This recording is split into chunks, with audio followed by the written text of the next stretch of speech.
kutlu olsun. Bu anda büyük Türk milletinin bir ferdi olarak bu kutlu güne kavuşmanın en derin sevinci ve heyecanı içindeyim. Ne mutlu Türk diyene.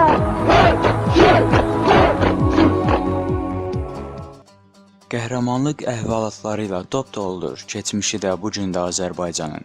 Oxuduqca, araşdırdıqca bir daha dəhşətə qapılır insan, bir daha hörmət edir Azərbaycan millətinə. Gənclərin necə də şəhid olsam kədərlənməyin, vətən sağ olsun deyə məktublar yazıb bir başlarına işğalçılara hücumunu öyrənincə. Bu sözləri türk yazıcısı Aziz Üstəl demişdir. Azərbaycan xalqı kökünə qədər türkdür. Şəhidinin ölümündən sonra əlbəttə göz yaş tökür, amma bir ikən min olub yenidən vətənini müdafiə etməyə qaçır. Qorxusuzca, igidcə, qanla neçə dəfə yuyulmuş bayrağını əlindən buraxmır. Bu igidlərdən biri də Mübariz İbrahimovdur. Yaşasaydı 29 yaşında olacaqdı. 7 fevral 1988-ci ildə doğulmuşdu. Azərbaycan Daxili İşlər Nazirliyinə bağlı Xüsusi Qüvvələr bölüyündə əsgərliyini bitirdi. 2007-ci ildə təxris oldu. Bir müddət işlədikdən sonra 2009-cu ilin avqust günəşini ardına alıb orduya qaçdı. Mütəxəssis çavuş olaraq işə başladı. Öz istəyi ilə Qarabağ cəbhəsinə, sərhəd birliyinə verildi. Hər cavan kimi onun da istəkləri var idi. Yuva qurmaq, dinclik içində yaşamaq.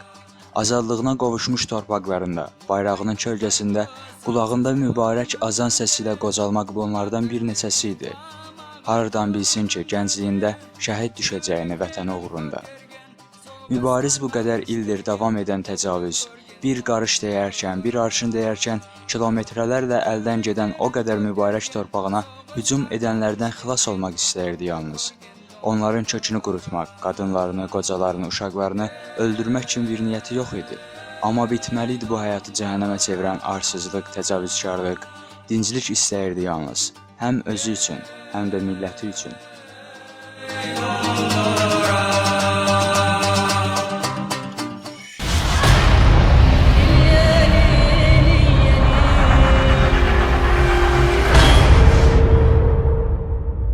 Tarix 19 iyun 2010. Gecə yarı Mübariz yavaş serindən qalxdı, heç kəsə xəbər vermədən. Ardında yalnız şəhid düşsəm kədərlənməyin, vətən sağ olsun deyə bir məktub yazmışdı ailəsinə. Bir başına minalarla dolu olan sərhədi aşdı. Ermənistan silahlı qüvvələrinin bölməsinə basqın təşkil etdi və 45 əsgərlə zabiti öldürdü. Gələn əlavə qüvvələr ilə 5 saat dayanmadan ələ keçirdiyi sursat və silahlardan istifadə edərək döyüşdü. Amma səhər vaxtlarında atışma zamanı düşmən əsgərlərdən biri Mübarizə arxadan silah ilə vurdu. Մեկը դեմս է դուրս գալի, դες նայում է բան, դիմացը բան զորոտ տեղ է, էլի, դες նայում է բան, շրջում է, ինձ տենում է, խոսում է ու մի անգամից բան կրակում է։ Ունում է գետնին, դան մտնում է մագազին եմ, խփան մի հատ էլ ֆրով եմ տանում, լավ է գիտեմ ու եմ հազի գետիր, Mübariz İbrahimov, Jsem պարապած սպաքսյոր պատրաստված դիվերսանտ այլ է։ Շատ գեներալներ ասում էին, որ դու մի բան ես արել, բայց դու չգիտես ինչ։ Azərbaycan dövləti mütəxəssis çavuş Mübariz İbrahimovu milli qəhrəman elan etdi. Ermənistan ordusu bir adamın reallaşdırdığı bu hücum nəticəsində sərhəddəki bütün güvənlik və əsgər heyətinin sayını artırdı. Mübarizin cəsədini 2 ay sonra o da əlləri bağlı olaraq təslim etdi.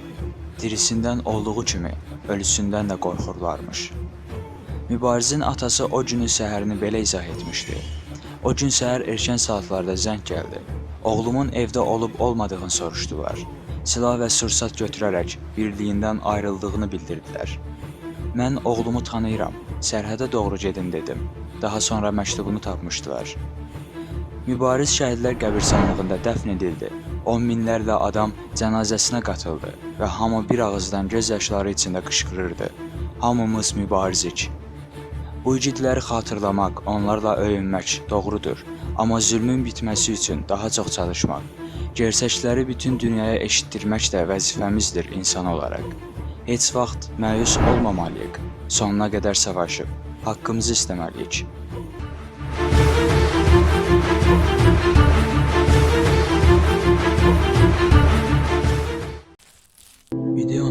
değilsəniz, bəyənib abunə olmağı və dostlarınızla paylaşmağı unutmayın.